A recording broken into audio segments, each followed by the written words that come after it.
There's something not quite right with Metroid Prime 4's release.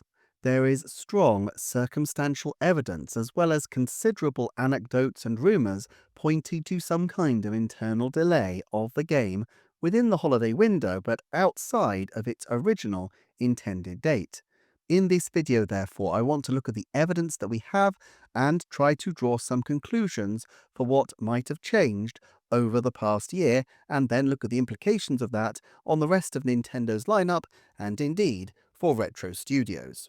Now, obviously, Metroid Prime 4's development has always been a little beleaguered.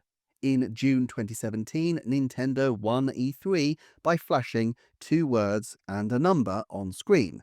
But then in January 2019, Shinya Takahashi came on screen himself to confirm that regrettably, the project had not met their standards internally, and Metroid Prime 4 had been rebooted and was back under the wing of developer of the original trilogy, Retro Studios. Then there followed a silence of more than 5 years until, in June 2024, we were given a trailer, a name, Metroid Prime 4 Beyond, and a date of 2025. The assumption of many was that after 6 full years of development since the reboot, that this wouldn't be too huge a further wait, and yet the Metroid Prime 4 December slot is pretty much as late as they could push the game, and historically has been used for those games which are struggling to meet the holiday window. Xenoblade Chronicles 2, which had considerable patches in the weeks after launch, and very likely Super Smash Bros. Ultimate, which had the new Super Mario Bros. U Deluxe port, ultimately released a few weeks later in January, ready as a backup holiday game for December 2018. They also have managed to drop it on the exact same day as Octopath Traveler 0, a title with a fair amount of Nintendo history, although, then again, Nintendo also dropped Captain Toad Treasure Tracker for Switch on the same day as the original Octopath, even when it was a Switch exclusive, so this may have factored into their thinking a little less, as they don't seem too bothered about annoying Square Enix in this regard. Still, even from the outside, we can see that there's at least some likelihood that a delay may have taken place. Add to this the rumour mill. Reese Riley of the excellent Kiwi Talks podcast has obviously talked to a lot of retro employees over the years, and so while I would put anything second-hand in the bucket of rumour, when he says that the game was missing development milestones and so is pushed back, that is pretty significant. Now, he also, and very importantly, clarified, and I quote, "It's nothing to panic about. It's not in development hell. It's not Prime 1 development all over again. It's not incompetence at Retro. It's none of that. When devs give a vague release date, it means it isn't finished. It means we think we can have it ready sometime within this time frame. Metroid Prime 4 is in its final stretch, so it's nearly done. Contrary to popular belief, Nintendo cares greatly about Metroid as a franchise, and they want to ensure that it is the best it can be, because there is a lot riding on it since we haven't had a Prime entry since 2007. I keep getting asked about a release date. I think a September release date seems unlikely personally. It seems too close now, and I think November or December will be when it comes out." End quote. On its own, this might not be too significant, but then we have another mystery. Nintendo holding back release dates for a rather long period of time this year. It's not as unprecedented as some people are making out for Nintendo to hold back release dates, of course, but it does correlate often with those games where their delivery dates are a little bit more tentative. Xenoblade Chronicles 2 was given a 2017 date in the January 2017 presentation, but only was confirmed as being a December game in the September 2017 Nintendo Direct. Curious here is that there was also a Warriors game in that holiday window, Fire Emblem Warriors, which dropped in September in Japan and October in the West, and we'll look more at Warriors devs Koei Tecmo in a moment. However, let's look at other signs and portents. Most surprising was an apparent mistake, a Metroid Prime 4 ad on the London Tube confirming the game was out now. Now, I can imagine that an ad agency could easily have run the wrong version of an ad if they had two versions, an out now version and a version confirming an as yet unspecified future date. But the thing is, they must have had documentation somewhere that someone signing it off thought it credible to put an out now poster up. It seems more plausible, therefore, that they missed a memo changing the date than that they decided to go freelance and whip up Metroid fans into a fury. Then there was the Metroid Prime retrospective book. Originally slated for June, then pushed back to 28th of October, the thinking goes that the book would be likely to coincide with the release date of the game. This doesn't mean day and date. For one thing, 28th of October is a Tuesday, and with rare exceptions, Nintendo release their titles on Thursdays and have been doing so for a few years now.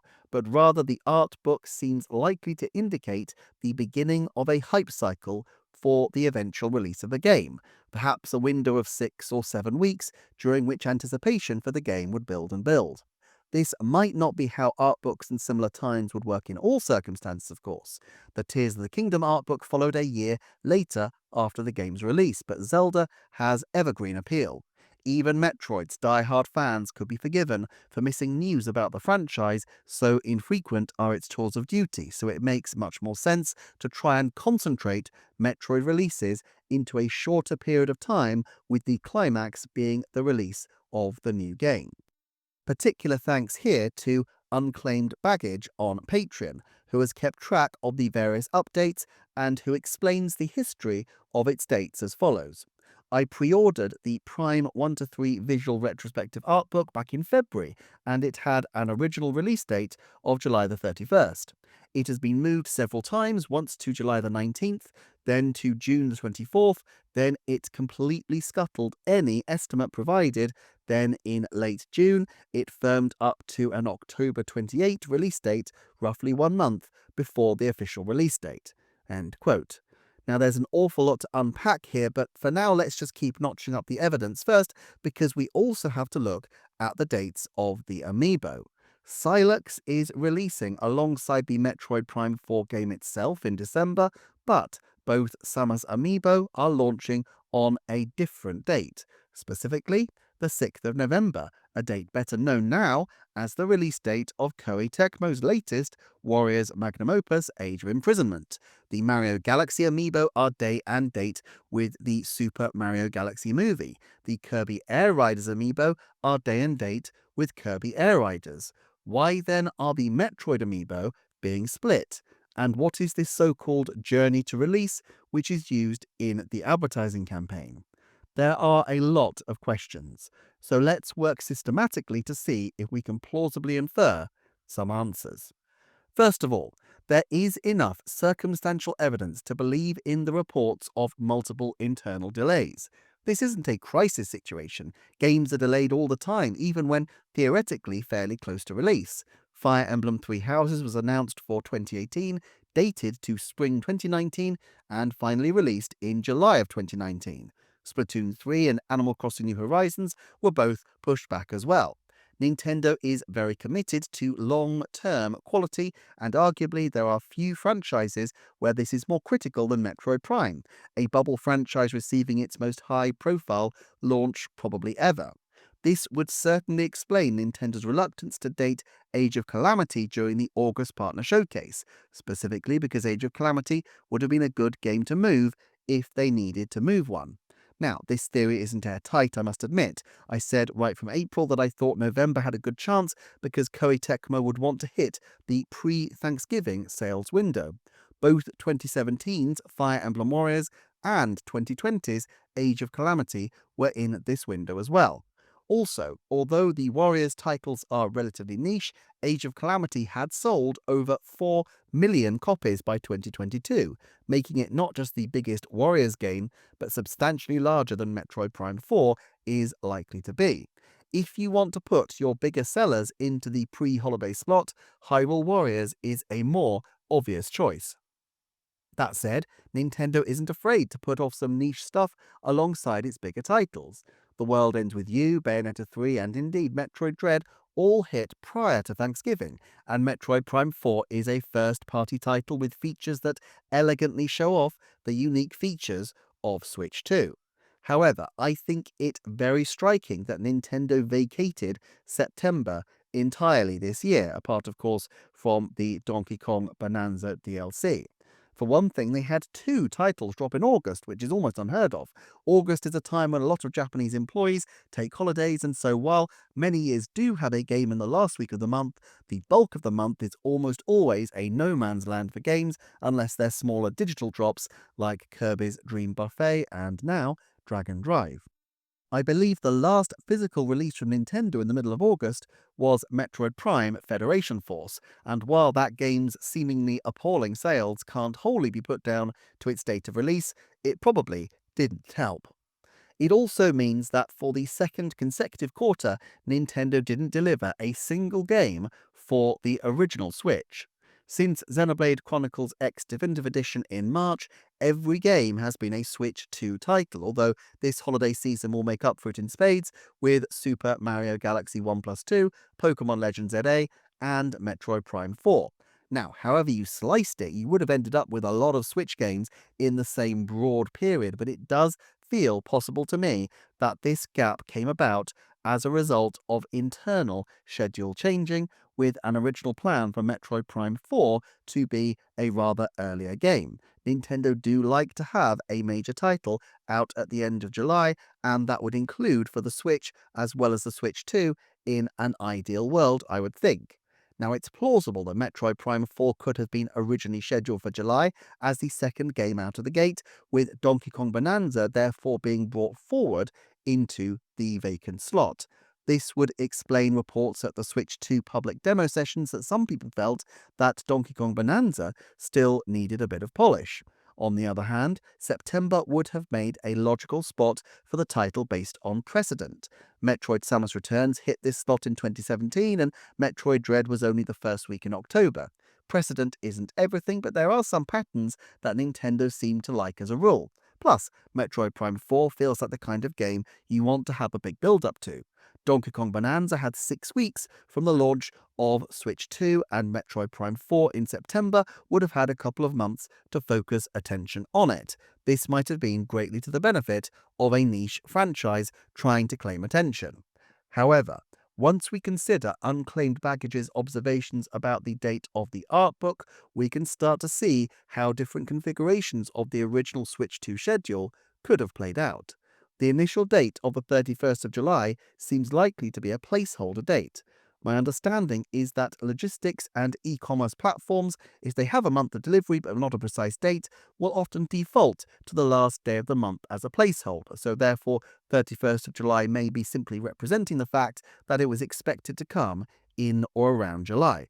However, from here we can make a reasonable estimation as to the potential release dates based on the assumption that the actual 28th of October release date of the book is about 5 to 6 weeks from the actual launch of the game, although this is in a fast-moving holiday period where warehouse space and attention is at a premium. It's quite possible that 5 weeks in November is equivalent to 8 weeks potentially in the depth of summer. Still, let's see what this analysis could provide in terms of information.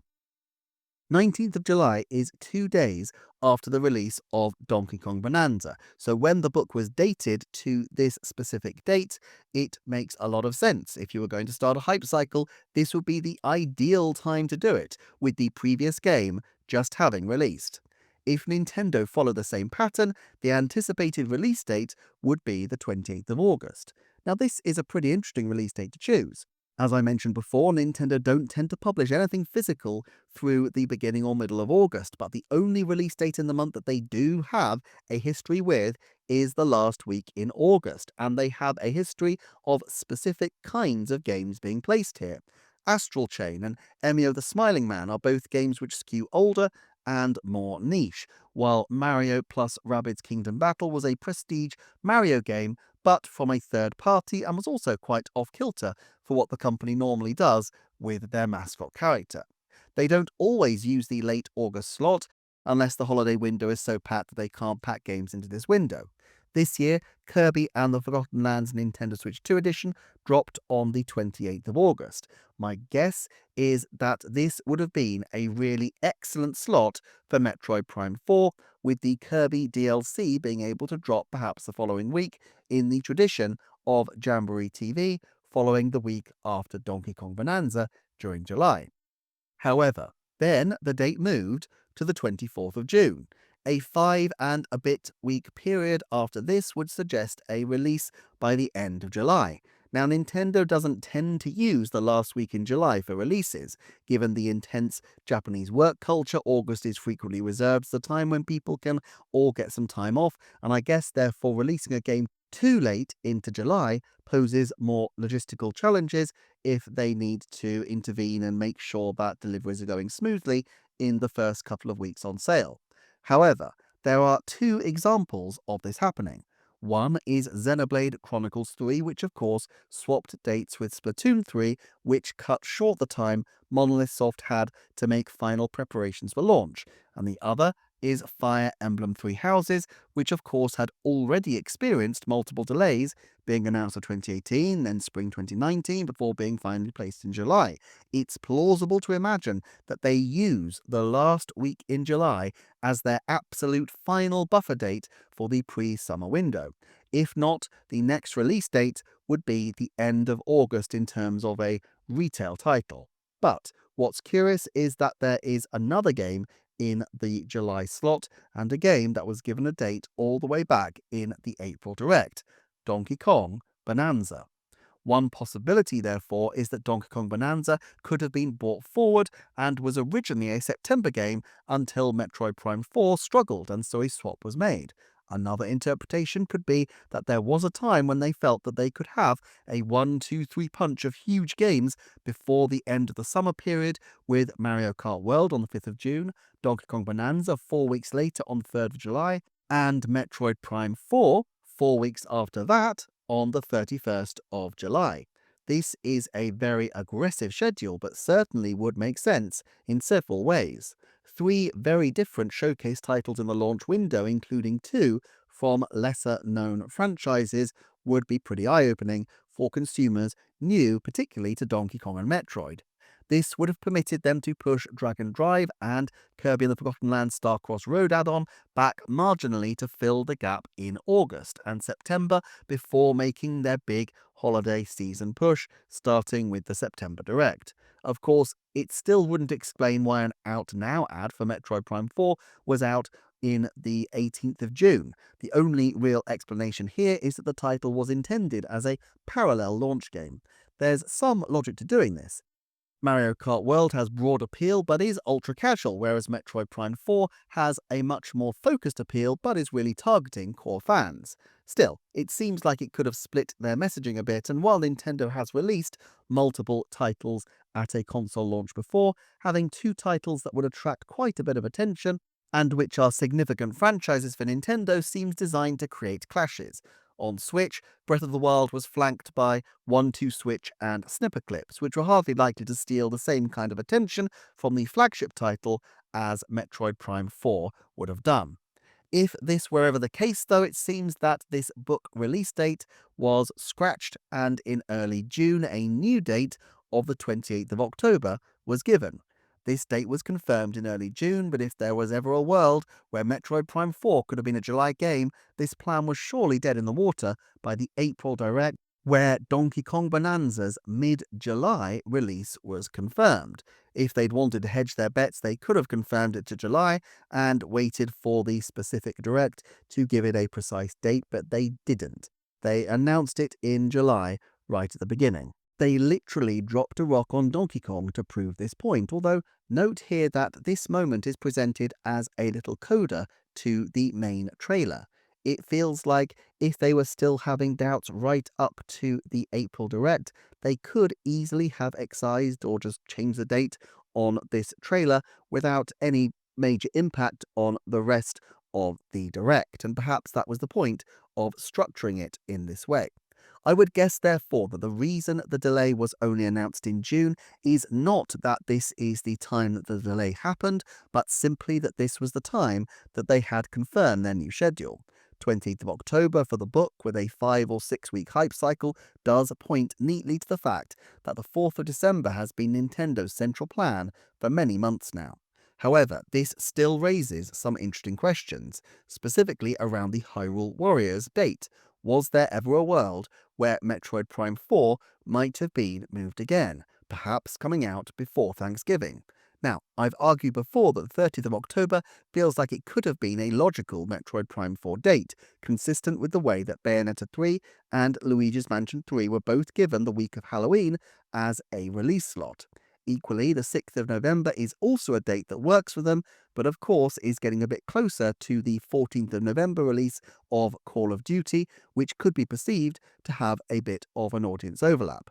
While I think Age of Imprisonment was probably always likely for the November slot, Nintendo is also the publisher of the game for territories outside Japan, and so Koei Tecmo were always going to have to defer to Nintendo's scheduling wishes, and probably are willing to do so, since while retailers are driving Black Friday, in Japan, where Koei Tecmo are publishing the title themselves, it's clearly not as big a deal as it is in the West, and probably the impact of missing Black Friday would be more of an issue for an international sales, where Koei Tecmo's cut would only be as the developer and not the publisher. It's not ideal for them, but since they get access to the golden goose of a franchise such as Zelda, they can probably afford to be philosophical about the whole thing.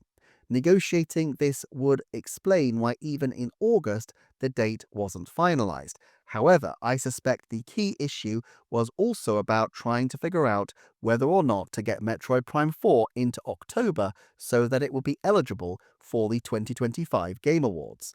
The Game Awards window is for games from November to October the following year. Now, Nintendo isn't always bothered about awards, although there's a lot of suggestion from insiders, such as on the Kit and Krista podcast, that they are more important to Nintendo than Nintendo often lets on. However, Metroid Prime 4 is by far their most famous Western studio, is their flagship title, and has been in development in some form for nigh on a decade. It's also the kind of game that would resonate with the Game Award audiences. I think missing the Game Awards window could have been painful for them. However, as a counterpoint, I quote Abram Buehner from the Patreon discussion. Realistically, although Dread did sneak into the Game of the Year category, it did so in something of a weaker year for the broader gaming world. I think it's fair to say that Expedition 33, Death Stranding 2, and Silksong will be battling for most of the accolades, with Donkey Kong Bonanza likely finding purchase in there as well.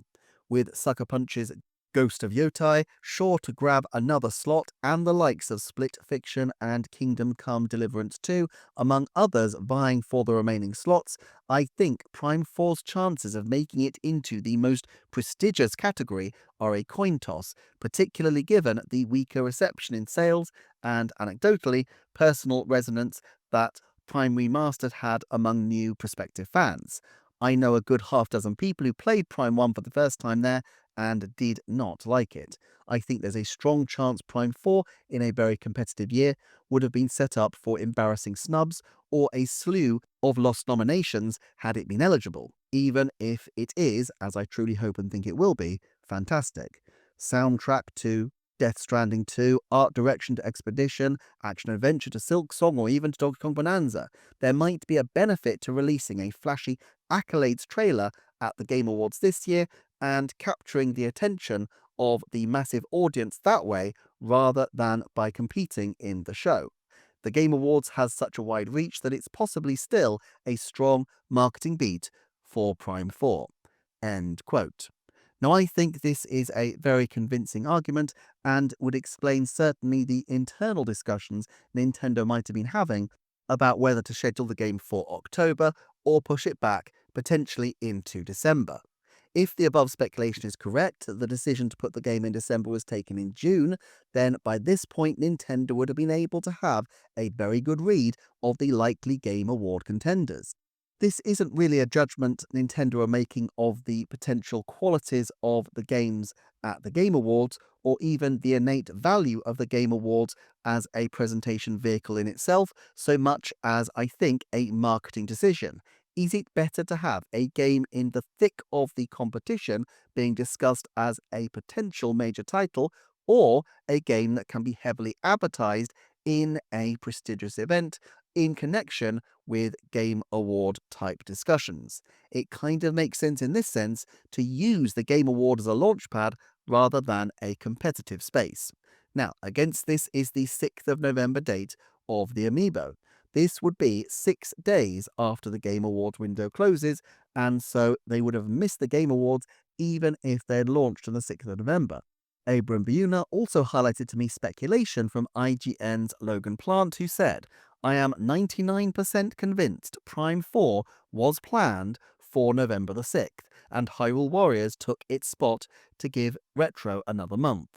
Hyrule Warriors was originally announced for winter, likely always a Metroid-dependent placeholder, and November 6th is not winter.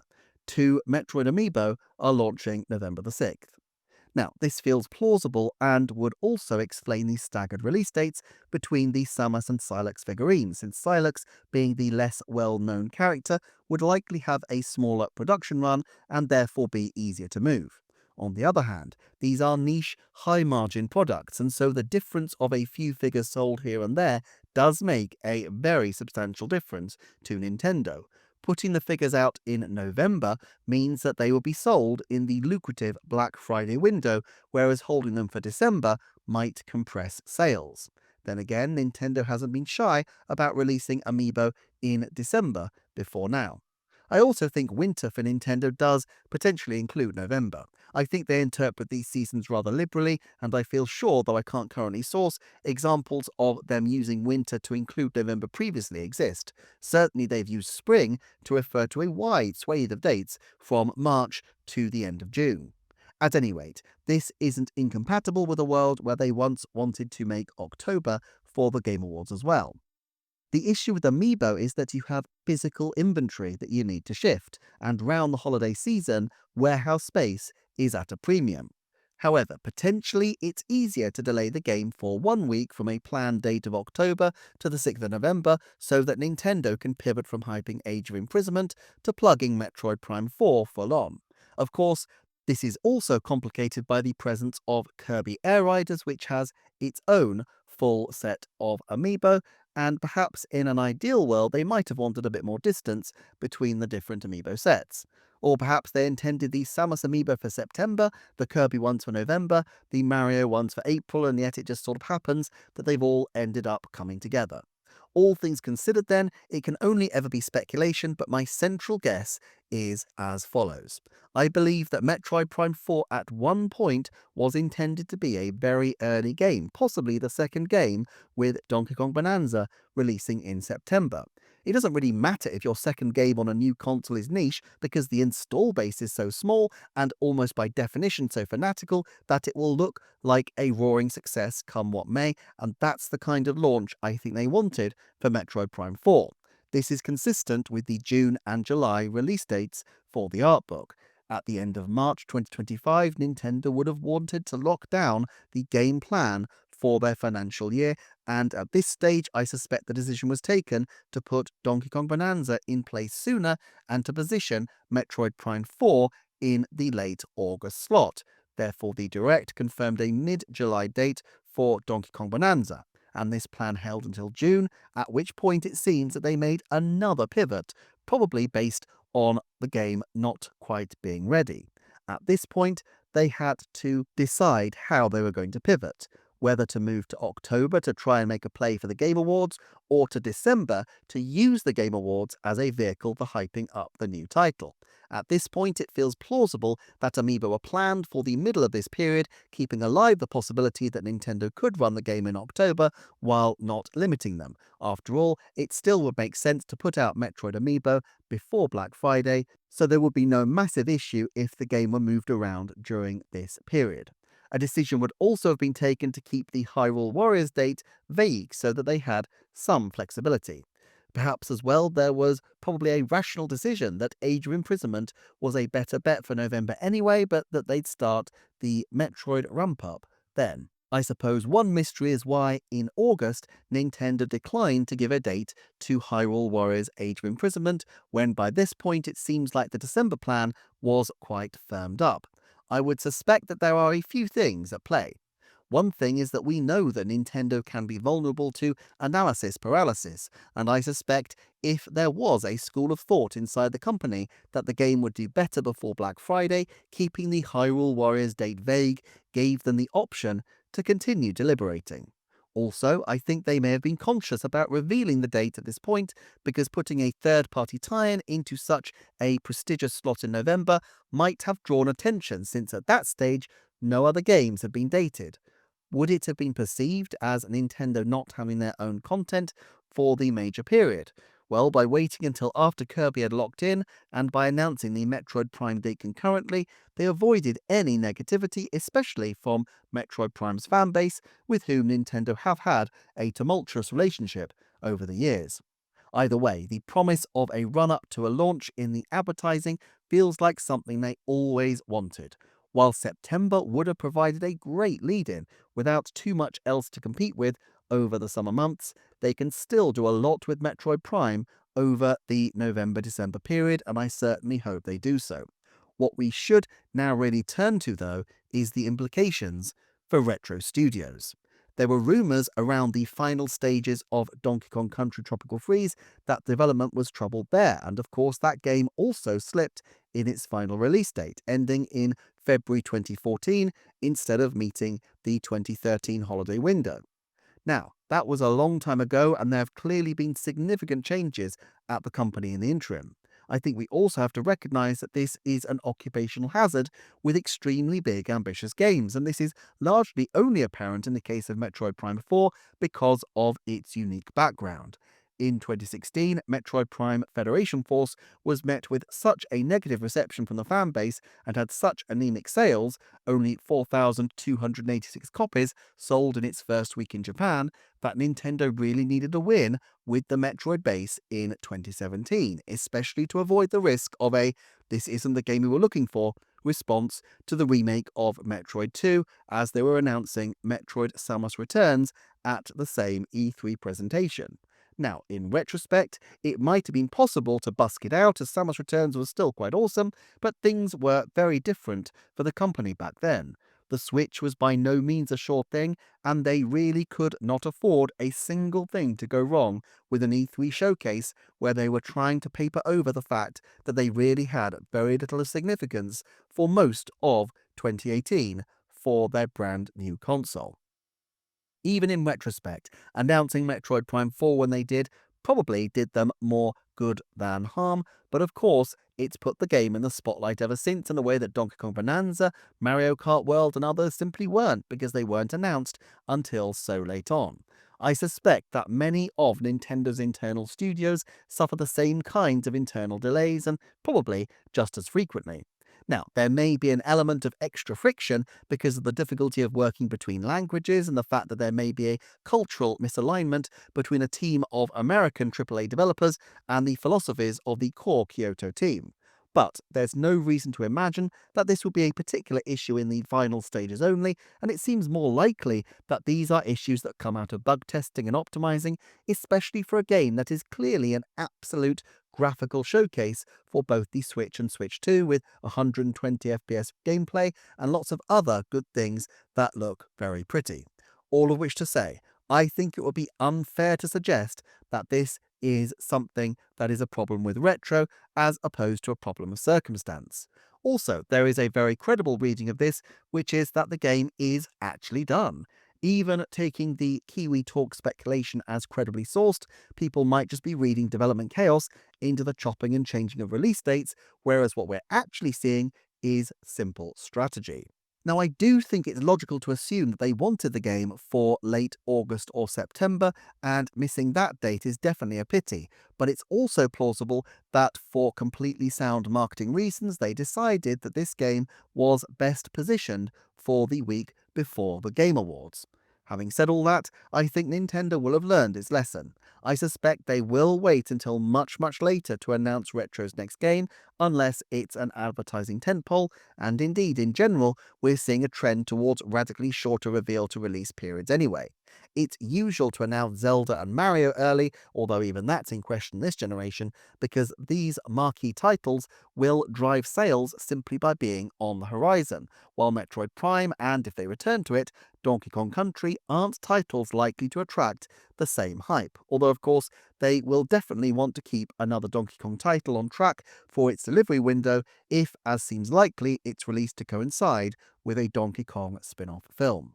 As for the Game Awards, obviously Metroid Prime 4 could still win next year, but there's a risk in being a game that's over a year old. One thing that might help revive attention for the game next September or October is a bout of Metroid Prime 4 DLC, but that is a topic for a separate video currently on the Patreon.